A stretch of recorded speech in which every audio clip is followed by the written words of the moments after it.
Assalamualaikum Mas. Waalaikumsalam. Insyaallah. Sehat Mas ya? Ya, alhamdulillah. Jadi gimana? Ya biasa Mas, ini kita akan ngobrol-ngobrol santai. Nah kayaknya teman-teman butuh diupdate, saya juga butuh diupdate Mas kondisi di Amerika seperti apa. Itu ya, kita ngobrol soal itu. Terus yang kedua ini, biar Ramadan Mas, ini kita perlu ngaji perbandingan mazhab. Mazhab negara-negara yang liberal ini dengan negara sosialis lah. Kayak Kuba itu gimana penanganannya, negara gurem kok begitu, suka sementara yang lainnya kok kalang kabut. Saya sepertinya nggak perlu cerita karena banyak yang kenal siapa Mas Kun. Terus saya mohon maaf ini agak telat diskusi kita malam ini, biasanya jam 7. Tadi ini ada acara terus kita undur jam 8, jadi mohon maaf juga ke Mas Kun agak molor gitu. Ya, Nah kawan-kawan, kita akan ngobrol santai, ngobrol senang-senang sebenarnya seperti biasanya gitu, kayak ngerumpi. Ya. Tapi kita ngerumpi pada level yang lebih serius, yang ngomong kehidupan hari ini yang memang di tengah pandemi ini hampir semua persoalan hidup kita terpukul oleh wabah ini. Bahkan ada prediksi ekonomi global dan nasional nggak akan segera pulih setelah adanya COVID ini. Dan mungkin memang kita nggak butuh kenormalan itu, gitu. Normalitas yang sebelum COVID. Tapi apakah mungkin juga berat ya? Masih perlu kita diskusikan. Nah malam ini dengan Mas Kun akan bahas banyak soal perbandingan mazhab ini. Mazhab di negara yang ditinggali Mas Kun, di Amerika, terutama di New York yang saya lihat beritanya mengerikan sekali. Kabarnya memang banyak masyarakat yang nggak dapat pelayanan dengan baik. Tapi di sisi yang lain, kita dapat cerita ada negara gurem, negara kecil, negara komunis gitu. Tidak hanya menanggulangi COVID di negara mereka dengan baik, tapi justru mengirim banyak tenaga. Dan kayaknya bukan kali ini Kuba mengirim banyak tenaga medis dan dokternya ke luar negeri, tapi hampir semua persoalan-persoalan yang terjadi di dunia seperti krisis lingkungan ya, bencana dan lain-lain, Kuba selalu terdepan, itu juga depan nolong orang. Itu ini kok saya kok bayangin Kuba ini kok kayak rahmatan lil alamin ya Mas. Iya. Nah, bisa nggak Mas Kun bagi dengan kita ini cerita di sana di New York dulu Mas gitu. Gimana kondisinya sekarang dan situasinya? Ini kalau New York ini sampai sekarang masih dalam kondisi emergensi lah ya. Jadi mestinya itu tanggal 15 ini pemerintah New York itu sudah mau membuka kembali perekonomian, kehidupan dibikin mulai agak normal. Tapi kayaknya mereka undur sampai tanggal 15 Juni. Mestinya tanggal 15 Mei kemarin itu. Ya ini karena sampai sekarang tingkat orang yang terinfeksi dan mati akibat virus ini terus menaik atau tidak menunjukkan tanda-tanda pengurangan yang signifikan. Jadi misalnya ini bisa lihat ini saya kebetulan tinggal di daerah yang seberang jalan itu udah taman besar, dan kalau bisa lihat ini ya itu sepi sekali taman itu, padahal ini udah mau musim panas di sini. Hari ini misalnya 80 derajat Fahrenheit itu udah panas, tapi sepi, jalan-jalanan sepi kan. Nah itu menunjukkan bahwa memang kehidupan di sini belum kembali pulih seperti sedia kala. Dan New York itu khususnya daerah Elmhurst itu adalah epicenter pandemik di Amerika. Jadi yang negara bagian atau provinsi yang paling tinggi kasus virus corona ini adalah New York, dan di Elmhurst ini adalah kota yang paling tinggi di New York yang terinfeksi atau korban yang berjatuhan paling tinggi dibandingkan dengan semua daerah di New York City. Berarti suasananya kayak horor gitu Mas ya? Iya, ini sepi banget. Jadi biasanya New York itu kan daerah yang sangat padat, paling padat lah di Amerika. Baik dalam hal jumlah penduduk, jumlah kendaraan bermotor, terpadat di Amerika. Dan sekarang ini jalanan sepi, orang keluar rumah takut. Tapi sebenarnya di sana pelayanan itunya bagus Mas ya? Pelayanan kesehatannya? Atau nggak bagus? Ya kalau di sini sepertinya sama seperti di Indonesia. Kalau kamu sakit, lebih baik tidak ke rumah sakit. Bukan karena mereka tidak bisa melayani, tapi terlalu banyak orang yang datang ke rumah sakit, dan itu menimbulkan risiko yang jauh lebih besar gitu. Jadi lebih baik kalau Anda punya gejala untuk misalnya panas, batuk-batuk atau apa gitu, mending diam di rumah. Bukan karena tidak percaya dengan tenaga medis di sini, tapi udah kewalahan betul. Saking banyaknya orang yang akan datang ke rumah sakit gitu. Apakah orang-orang yang kena COVID di sana itu dapat subsidi Mas? Subsidi apa? Kesehatan, apakah di cover biaya kesehatannya bagi yang kena COVID? Nah, ini memang terlambat. Pemerintah Amerika ini kan terlambat dalam menangani kasus ini. Baru beberapa bulan terakhir ini, mereka yang terkena COVID itu diberikan semacam anjuran untuk menghubungi nomor 311. Jadi kalau misalnya Anda punya gejala yang kira-kira cenderung ke COVID, maka disarankan untuk menghubungi 311. Nah, kalau sudah merasa tidak sanggup, langsung datang ke emergency, itu gratis semua. Ya, tapi itu ya tidak membantu banyak, karena seperti yang saya bilang tadi, rumah sakit itu udah penuh. Nah, kalau dibaca lebih jauh Mas, itu kenapa sih negara-negara yang kita tahu ya, negara-negara dengan sistem liberal atau kapitalis ini cenderung gagal menghadapi COVID itu? Italia, terus dan juga ya ada beberapa yang bagus ya, Jerman bagus ya saya kira ya, tapi di beberapa negara terutama Amerika yang jadi sorotan itu kan bisa dianggap gagal itu Mas. Kalau dibaca secara ekonomi politik itu apa itu Mas, menurut Mas Gun? Jadi ada dua hal. Pertama, teknologi kesehatan itu sendiri. Yang kedua, sistem kesehatannya. Jadi kalau teknologi kesehatan, negara-negara maju itu canggih lah ya. Dia punya peralatan yang sanggup untuk mengobati berbagai jenis penyakit yang di negara-negara berkembang seperti Indonesia nggak punya gitu loh. Tapi sistem kesehatannya itu kan sistem yang berbasis pada market oriented gitu kan. Akibatnya teknologi kesehatan ini hanya melayani mereka yang punya uang, dan yang mereka yang punya uang ini tidak banyak gitu loh, minoritas. Bahkan di Amerika Serikat misalnya, di Amerika Serikat ini ada sekitar 80 juta lebih penduduk itu tidak punya asuransi, atau kalau punya asuransi itu hanya melayani jenis-jenis penyakit tertentu saja, tidak bisa melayani keseluruhan jenis penyakit gitu loh. Nah itu 80 juta itu banyak gitu loh. Karena sistem ini sudah berjalan normal, maka ketika datang wabah yang meluas seperti ini, maka sistem ini otomatis gagal. Dia tidak bisa, karena misalnya orang datang ke dokter itu ya dalam situasi kayak gini nggak bisa gitu loh. Dia nggak punya asuransi, dan kalau asuransinya ada pun terbatas. Itu yang menyebabkan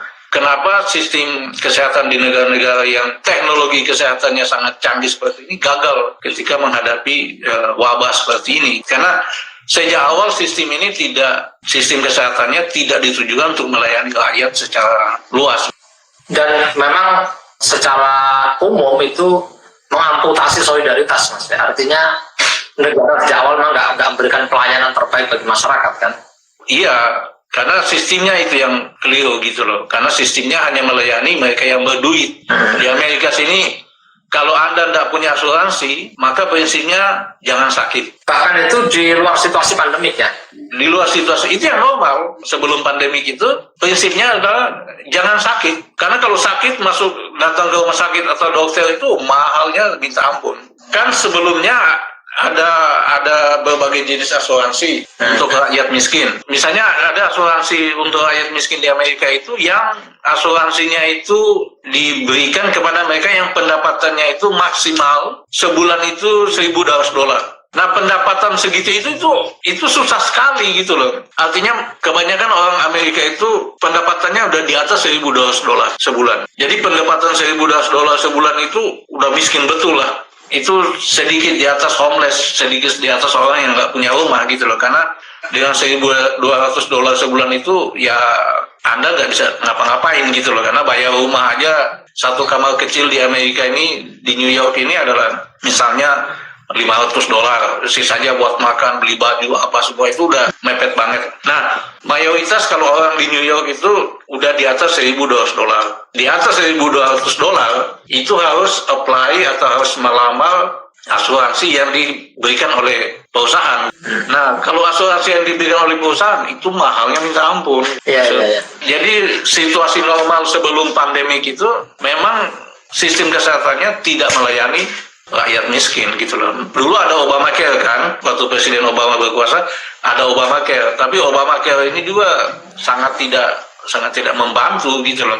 Nah, kalau dengan penanganan sekarang gimana Mas? Ini kok ada yang melihat, termasuk saya sih, sepertinya emang Amerika, Indonesia ini malah pemerintah juga sudah ngajak berdamai di Jokowi ini, dan Amerika mungkin lebih bahaya lagi itu, kayak nggak serius penanganannya. Gimana menurut Mas Gun?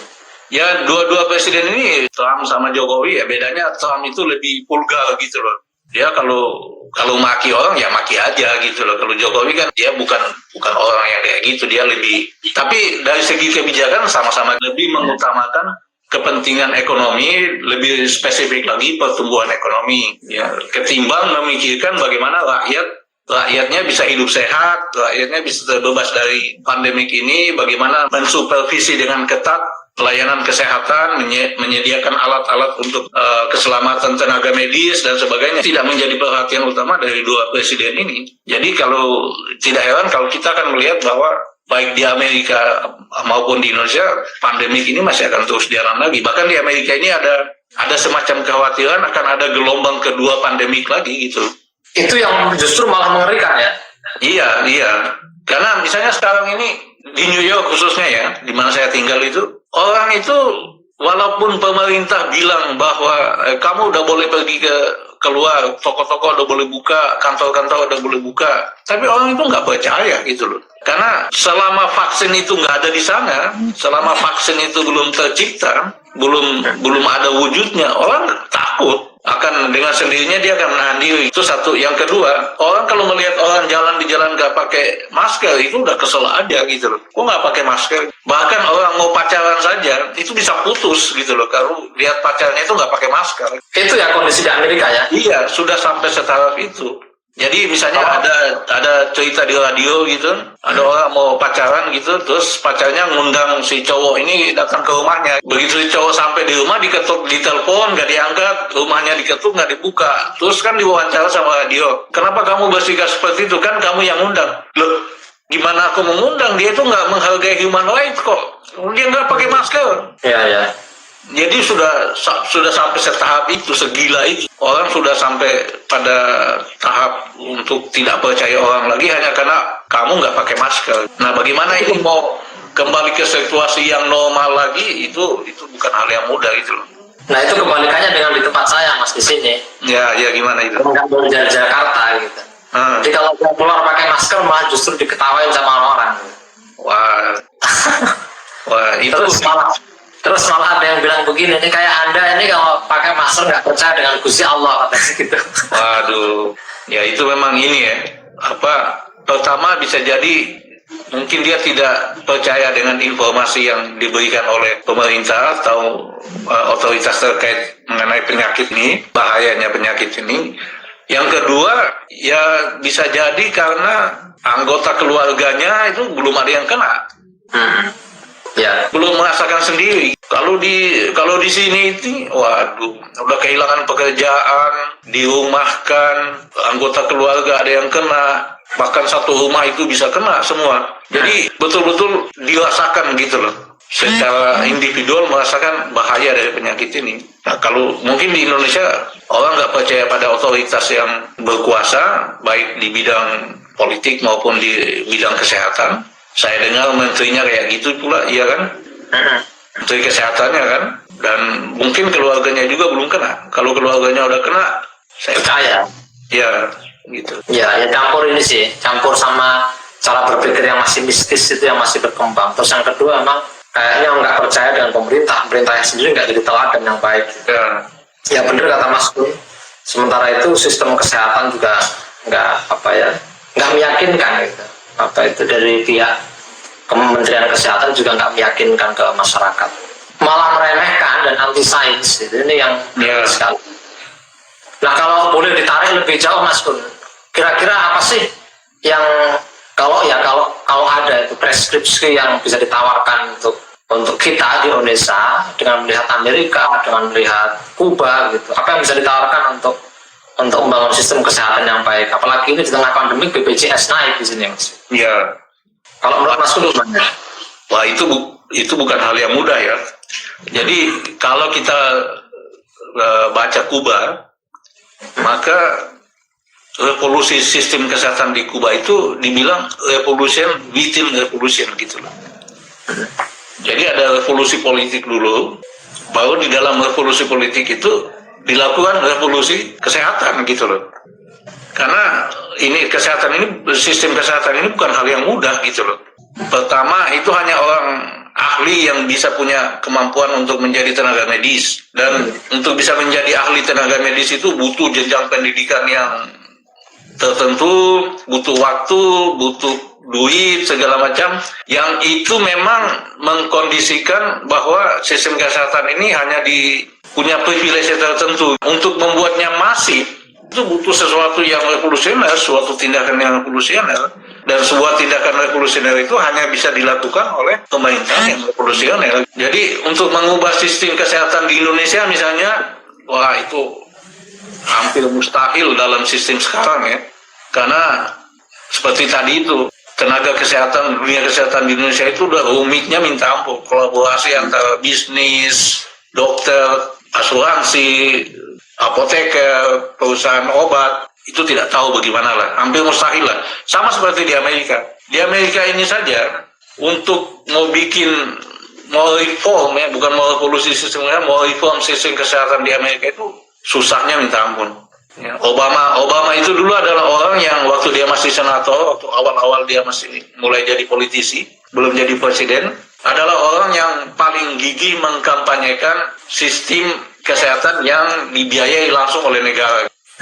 Ya, jadi dia single payer tax itu, single payer untuk sistem kesehatan di Amerika. Begitu dia jadi presiden, dia tidak menggunakan ide dia itu lagi, dia tinggalkan ide itu karena berhadapan dengan industri asuransi, industri farmasi, tenaga dokter yang harus diyakinkan bahwa sistem kesehatan yang publik itu jauh lebih bagus daripada sistem kesehatan yang privat. Itu dia nggak bisa itu. Dia menolak ide dia yang semula dia perjuangkan.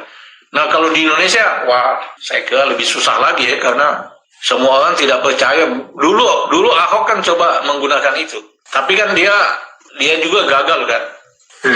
Dia gagal karena yang dia utamakan itu adalah pembangunan rumah sakit kan, pembangunan rumah sakit. Memang idenya Ahok itu menarik karena dia mencoba berkompetisi dengan sistem kesehatan privat kan, dengan menyediakan sistem kesehatan yang dibiayai oleh Pemda DKI, tapi dia lebih mengutamakan pembangunan rumah sakit, dan belum sampai idenya berjalan mulus dia udah jatuh kan. Nah itu eksperimen Ahok yang menurut saya itu menarik itu.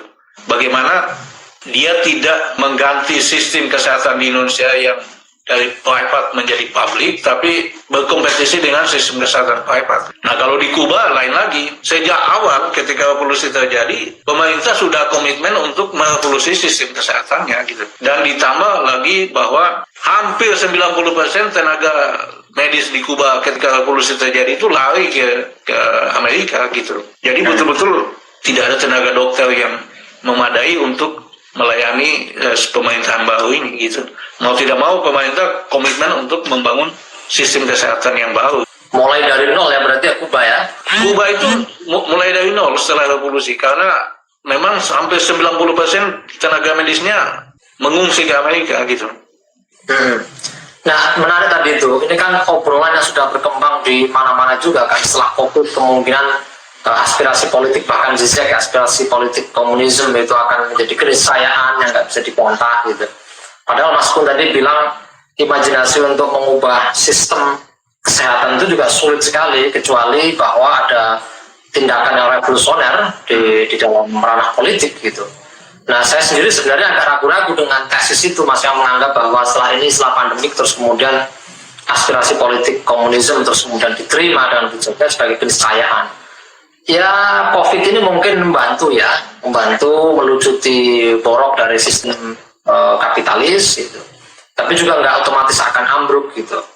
Apalagi di Indonesia gitu. Susah sekali gitu saya pikir selama kekuatan politiknya masih seperti sekarang.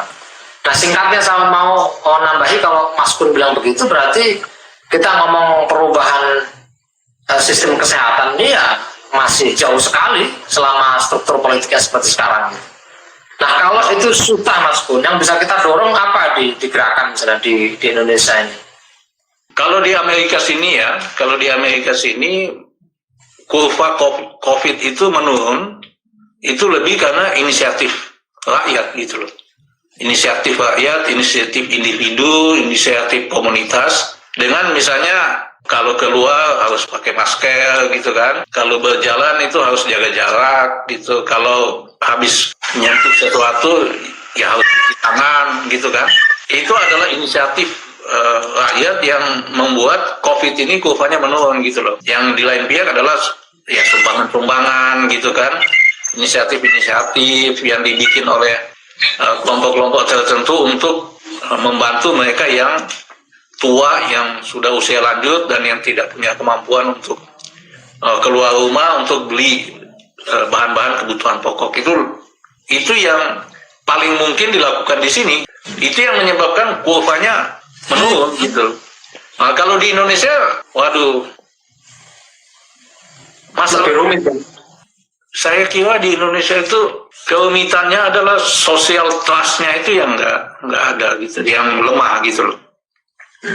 Ya, apalagi dengan 2 masa pemilu yang kemarin di mana orang kemudian saling serang secara individual gitu ya, itu menyebabkan kepercayaan publik atau kepercayaan sosial dan solidaritas itu sangat lemah, kecuali mungkin untuk hal-hal yang bersifat religius atau ada bencana alam dahsyat, misalnya gempa bumi, gunung meletus yang secara fisik langsung kelihatan gitu kan. Oh, rumah saya hancur, tanaman saya rusak, ternak saya mati gitu kan. Tapi ini kan virus ini kan sesuatu yang tidak kelihatan, jadi bisa dimunculkan atau bisa memunculkan keraguan bahwa ini konspirasi, ini apa, ini karena nah itu yang di Indonesia sangat sulit ya, kecuali mungkin tokoh-tokoh agama yang selama ini punya kemampuan untuk mempengaruhi publik itu bisa bicara dengan jelas bahwa COVID ini berbahaya. Tapi kan selama ini tokoh agama lebih banyak bicara politik, dan politiknya politik personal kan, bukan politik dalam makna kebaikan bersama gitu loh, tapi politik yang sifatnya personal. Jadi agak sulit juga mengharapkan dari mereka. Nah, saya tidak tahu bagaimana kondisi di sana, tapi dugaan saya bahwa di Indonesia relatif sulit untuk mencegah wabah ini bisa menurun gitu loh. Nah, tadi ngomong-ngomong soal krisis ini akan menyebabkan keniscayaan komunisme. Dalam sejarah dunia krisis sudah terjadi berulang kali, bahkan sampai melahirkan perang dunia kedua gitu kan. Perang dunia pertama dan kedua tidak juga menyebabkan kapitalisme itu jatuh. Jadi kita tidak bisa otomatis memikirkan, berkhayal atau berandai-andai bahwa ini komunisme atau sosialisme akan menjadi sebuah gaya hidup baru. Ya tidak seperti itu, karena krisis ini bukan hal yang baru. Ada lebih banyak hal ada lebih faktor lain yang lebih membuat kita bisa optimis. Misalnya ada kesadaran rakyat, ada solidaritas yang kuat di tingkatan rakyat, ada organisasi yang kuat di tingkatan rakyat yang bisa mewujudkan sebuah kehidupan baru yang lebih baik. Ya, saya setuju, karena COVID ini, virus ini kan bukan subjek politik. Dia nggak bisa diajak melakukan class struggle, nggak bisa diajak mengorganisir, membangun pendidikan politik gitu. Sebenarnya bisa kalau kita melihat bahwa krisis ini menunjukkan bahwa sistem yang kita jalani selama ini gagal. Iya, setuju. Mengantisipasi krisis ini. Iya, tapi kan selama tidak ada tindakan revolusioner, tidak ada subjek yang revolusioner tadi yang disebut masyarakat yang lebih tercerahkan ya, terus kemudian pendidikan politiknya juga jalan, terus mengerti bahwa ada kesalahan-kesalahan yang harus diubah secara mendasar, itu kan sama aja kalau nggak ada kemampuan untuk ke arah sana. Iya, betul. Nah, itu kan yang menurut saya menjadi kegelisahan juga hari ini. Angan-angan untuk mengubah hidup yang baik ini juga kan tidak sederhana gitu. Nah, kemarin kita juga baca ada 170-an akademisi di Belanda yang bikin manifesto pasca post neoliberal gitu, pasca COVID ini. Ada lima isinya ya, ada 5 hal yang ditawarkan. Saya pikir itu juga meskipun tidak sangat radikal dalam pengertian kita, tapi kan cukup ya. Nah, mendorong imajinasi itu saja di Indonesia sendiri saya pikir masih berat, Mas. Kenapa ya? Ya mungkin infrastruktur politiknya yang nggak mungkin kan, gerakan rakyatnya yang belum siap juga gitu. Ya ada banyak faktor yang terutama yang diomongin Max Len, saya setuju. Jadi tempo hari kita udah agak lama sih ngobrol di Jogja itu, dia bilang ya karena kita masyarakat Indonesia ini menjadi korban berlapis-lapis korban kebijakan Orde Baru. Jadi masyarakat yang apolitis terus kemudian tiba-tiba menjadi politis itu juga pengertiannya pasti beda. Sekarang orang politik tapi kan politik individu tadi itu. Iya. Misalnya politik Jokowi karena dia benci dengan Jokowi gitu kan. Iya, betul. Menyerang personal, ke Ahok juga serangan personal, bahkan serangan etnis atau serangan agama. Bukan untuk politik tadi itu, kesejahteraan bersama. Nah itu yang rumit. Sementara kelompok-kelompok kiri sendiri juga tidak cukup diterima oleh masyarakat secara luas Indonesia. Itu juga menjadi diskusi kami di sini sebenarnya, Mas. Apakah perlu eksperimen baru, misalnya tempo hari juga kan ngobrol sama Mas Kun, kayaknya penting bikin pendidikan politik berbarengan dengan misalnya ya bikin inisiatif kecil, memunculkan tokoh-tokoh baru seperti di Amerika ada AUC dan lain sebagainya. Nah kalau kita ulang lagi obrolan itu, Mas, masih dalam konteks kesehatan, tapi kan ngomongin kesehatan kan dalam pengertian luas gitu kan. Iya. Harus ada tindakan revolusioner tadi itu. Masih mungkin nggak, Mas Kun? Misalnya kalau di Indonesia itu bikin percobaan kayak memunculkan kayak AUC gitu. Menurut Mas Kun gimana? Masih mungkin nggak?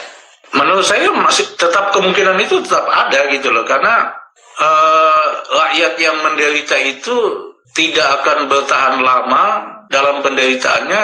Maksud saya, rakyat yang menderita itu tidak akan selamanya sabar, diam. Kalau hanya dicekoki dengan doktrin-doktrin tertentu, orang lapar itu pasti akan bergerak. Nah, gerakannya hanya dua sih. Kalau dia tercerahkan, ya dia menjadi lebih ke kiri. Kalau dia tidak, ya dia jadi ke kanan gitu. Nah, artinya apa?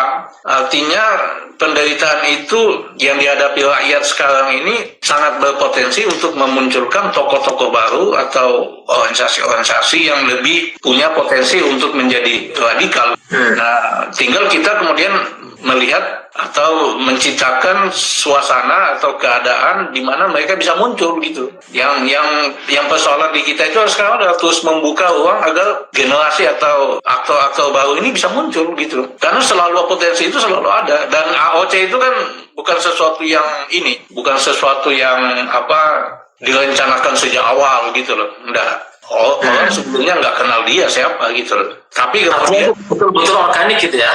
Nah, dia betul-betul organik. Tapi gerakan sendiri sebenarnya sudah mempersiapkan lama, menciptakan suasana sehingga orang seperti ini ketika muncul bisa diterima oleh gerakan di Amerika. Jadi misalnya jauh sebelum kemunculan dia itu sudah ada pendidikan kritis di berbagai tempat di Amerika. Misalnya di Amerika itu ada namanya Black Forum. Di New York sini ya, ada namanya Black Forum. Itu sebuah lembaga yang didesain untuk melakukan pendidikan politik, diskusi-diskusi politik gitu, yang rutin. Kalau enggak seminggu sekali, 2 minggu sekali, atau sebulan sekali gitu ya. Mereka ada kelas-kelas tertentu. Kemudian di pertengahan tahun 2000-an itu kampus-kampus mulai mengadakan juga aktivitas-aktivitas serupa gitu. AOC ini belum ada, sama sekali nggak muncul dia. Tapi ketika AOC ini muncul, maka gerakan udah bisa menyesuaikan diri.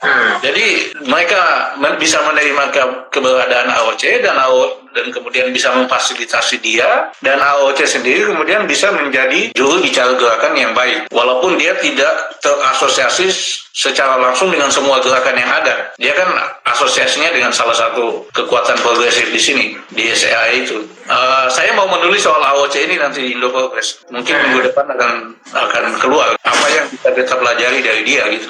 Tapi intinya adalah kita mempersiapkan, kalau mencontoh di sini ya, kita mempersiapkan kondisi, situasi, sehingga ketika ada yang muncul kita siap memberikan dukungan, dan dia juga bisa menjadi juru bicara dari gerakan yang ada ini gitu. Kalau di Indonesia selama ini kan begitu ada yang muncul kita nggak siap gitu. Ya kan? Belum ada juga yang muncul nih, Mas. Ya, misalnya gini loh, di Indonesia itu ketika ada yang muncul, itu lebih merupakan inisiatif individu dia, dan kemudian dia merasa bahwa gua jadi begini karena gua gitu loh, karena gua pribadi, karena bakat, kemampuan pribadi dia, sehingga dia tidak merasa punya keterkaitan dengan gerakan. Ketika dia muncul, dia tidak bisa menjadi juru bicara gerakan yang baik, dan gerakan sendiri kemudian bertanya-tanya kepada dia, lu udah jadi pejabat atau lu udah jadi orang gitu, kenapa jadi susah dihubungi gitu kan? Iya kan? Kenapa jadi aneh begitu? Kenapa jadi gitulah? Karena memang tidak ada koneksi yang langsung maupun tidak langsung. Nah di Amerika dalam kasus AOC itu ada pengkondisian secara tidak langsung sehingga ketika muncul orang seperti ini ya gerakan bisa menerima gitu loh. Ya, saya setuju. Artinya kita mesti menyiapkan prakondisinya yang membuka itu, yang harus stabil ya, harus terencana dengan baik. Tapi mungkin memang secara historis juga beda banget ya pengalaman di Amerika sama di sini. Artinya di Amerika lebih maju dalam gerakan progresif yang ketimbang di Indonesia. Ya seperti kata Maxil tadi, karena masyarakat kita juga masih alergi dengan wacana-wacana kiri gitu.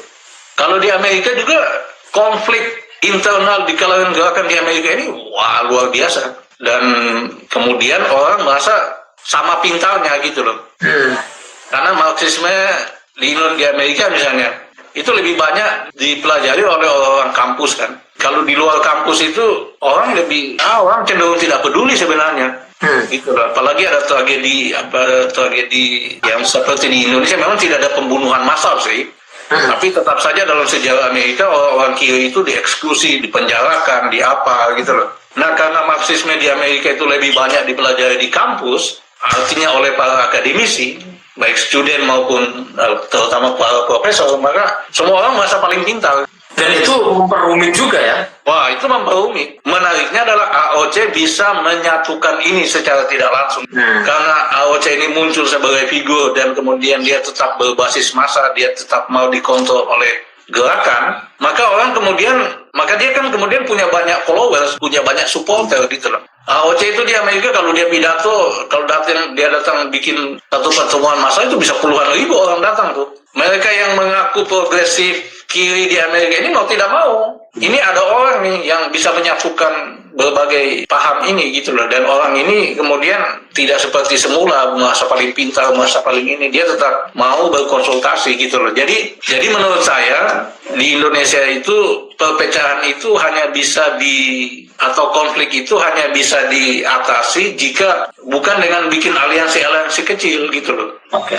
Aliansi-aliansi kecil itu selama ini terbukti gagal terus, iya kan? Iya. Karena aliansi kelompok-kelompok kecil ini pertama, satu dia mudah sekali rentan dengan konflik internal. Yang kedua, karena dia kecil-kecil, dia masa paling hebat. Dia nggak ada gua kecil dia juga kecil ya. Yang kecil-kecil ini masa paling hebat sendiri-sendiri.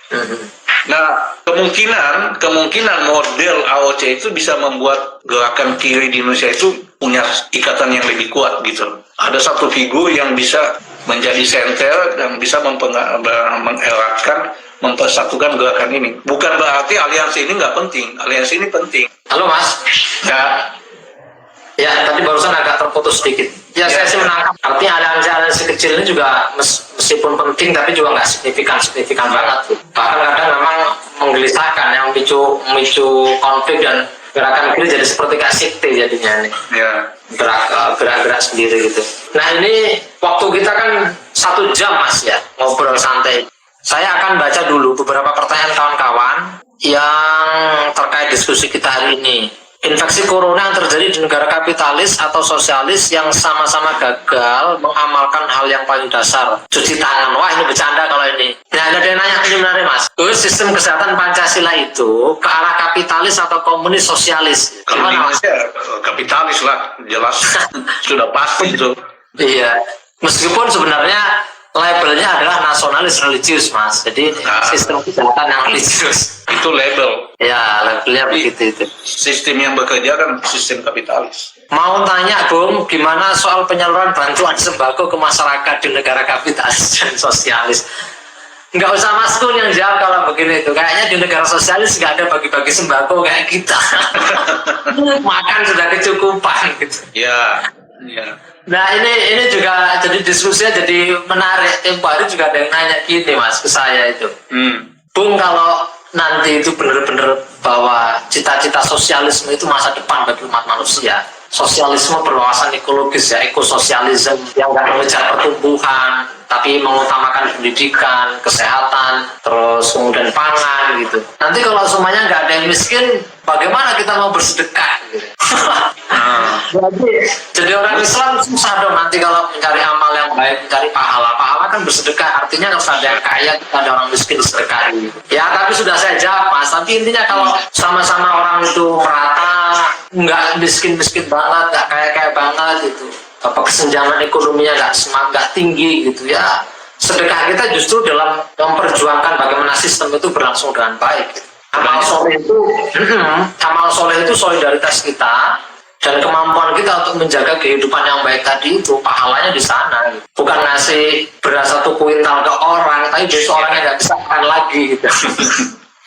Sebenarnya sih kalau secara konsep kan kapitalisme itu kan konsepnya adalah dia sebuah hubungan sosial di mana ada orang yang punya alat-alat produksi dan ada orang yang tidak punya alat produksi kecuali tenaga kerjanya kan, dan orang ini untuk bisa hidup dia harus menjual tenaga kerjanya kepada mereka yang punya alat-alat produksi ini. Di Indonesia kan ya orang sering bilang majikan dan pekerja kan. Artinya kalau sosialisme itu, konsep sosialisme atau konsep pasca kapitalis itu adalah sebenarnya hubungan sosial inilah yang mesti diubah. Jadi kita itu untuk hidup tidak lagi menjual tenaga kerja kita kepada orang lain. Kalau selama kita masih menjual tenaga kerja kita untuk hidup kepada orang lain, maka tetap saja itu sistem kapitalis. Mau pakai label sosialis, mau pakai label agamis, mau pakai label apa, tetap itu kapitalis gitu loh. Nah, jadi secara konseptual ini yang harus di-clearkan gitu loh. Baru kemudian kita bisa turun, nanti di sosialisme kan orang sama rasa, ya itu kan itu penyederhanaan dari konsep ini. Karena kalau kita tidak clear soal itu, maka ini bisa jadi joke aja gitu loh. Nah, kalau sedekah itu ya nggak tahu saya jawabannya Gus Roy, tapi ya mungkin perlu ditafsirkan lagi bahwa bersedekah itu ya nggak mesti kasih sesuatu dalam bentuk natura gitu. Mungkin kasih ilmu pengetahuan itu juga udah sedekah, kasih doa itu juga udah sedekah. Saya kurang tahu pasti gitu loh. Mungkin penafsirannya akan bisa seperti itu. Ya menarik itu tadi penekanan Mas Kun soal tadi itu ya, soal relasi sosial tadi itu. Apapun kalau masih relasi sosialnya adalah tuan dan budaknya gitu kan, orang masih bekerja untuk menjual tenaga kerjanya kepada orang lain dan nggak punya kuasa secara demokratis secara produksi, berarti ya masih kapitalis gitu. Apapun labelnya, meskipun itu nggak punya Pancasilais juga itu kapitalis gitu. Nah yang terakhir Mas Kun sebelum kita tutup karena waktu kita 1 jam, soal sistem kesehatan tadi itu, apa yang paling mungkin bisa kalau menurut Mas Kun, karena Mas Kun sendiri nggak di Indonesia, yang bisa kita dorong di pemerintah hari ini di Indonesia gitu, bagi gerakan kiri ya? Kalau di Indonesia susah, presidennya kayak gitu sih. Dia nggak percaya sains, dia nggak percaya. Saya itu bukan orang yang menaruh kepercayaan 100% kepada teknokrat. Pada orang yang ahli gitu. Saya bukan orang yang 100% percaya pada mereka gitu loh. Tapi mereka punya saran-saran publik, kebijakan publik yang bisa berguna gitu di saat-saat yang sangat mendesak atau sangat kritis seperti saat ini. Jadi misalnya persiapkan bantuan pertolongan terhadap tenaga medis, karena mereka itulah yang sehari-hari berhadapan di front terdepan. Kemudian rumah sakit, peralatan kesehatan segala macam, berikan informasi yang benar kepada masyarakat bahwa kita sedang dalam tahap ini, dan itu hal-hal standar yang harus dilakukan sebenarnya, dan itu yang tidak dilakukan oleh Trump dan Jokowi, itu masalahnya gitu loh. Mereka mengabaikan hal-hal yang sebenarnya secara kebijakan itu penting gitu loh.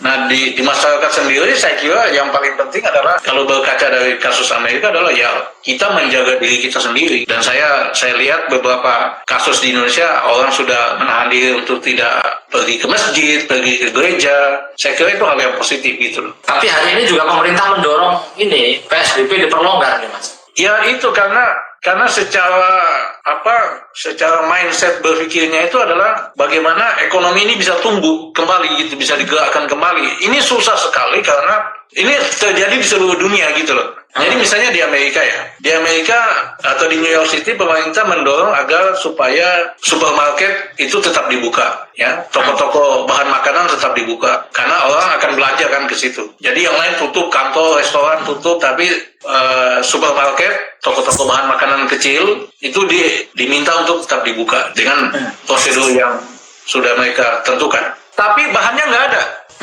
Iya kan? Masalahnya bahannya nggak ada. Kenapa bahan nggak ada? Karena di tempat lain nggak ada produksi. Ya.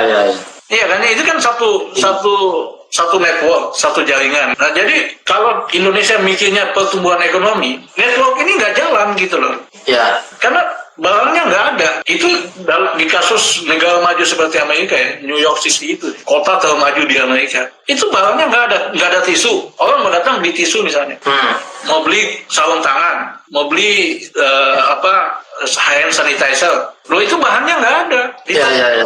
Loh gimana? Mau dipaksa produksi. Pemerintah kemudian kalau kita mikir secara diktator adalah ya udah pemerintah memaksa pabrik untuk produksi, ya orang nggak mau kerja gimana? Takut digaji baru kali lipat pun mereka nggak akan datang. Jadi network ini yang nggak jalan, sehingga mindset berpikir bahwa pertumbuhan ekonomi harus kembali berjalan supaya kita hidup normal kembali. Nah, itu secara teoretik dan fakta itu tidak terjadi, tidak berlaku karena ada rantai yang terputus. Artinya alih-alih akan mendulang keuntungan justru malah menjadi celaka di kemudian hari. Ongkos pasti. Ya, ada ongkos. Karena ya kemudian kembali beraktivitas dengan normal itu, yang artinya virus ini resiko untuk terjangkit virus ini dan penyebaran virus akan semakin terus terjadi. Tapi pada saat yang sama pemerintah karena tidak punya concern, tidak punya perhatian terhadap kesehatan dan pelayanan kesehatan masyarakat yang terkena penyakit ini, virus ini, maka ini semakin susah, semakin berbahaya gitu loh. Ya. Sementara pada sisi yang lain mengharapkan ekonomi bertumbuh seperti sedia kala itu mustahil karena tadi itu rantainya itu ada yang terputus gitu loh. Nggak ada yang produksi. Ya kan, misalnya pemerintah bilang, oh ini mau buka pariwisata di Bali, ya, siapa yang mau datang gitu loh. Iya kan, beberapa negara kan melarang untuk traveling, iya kan.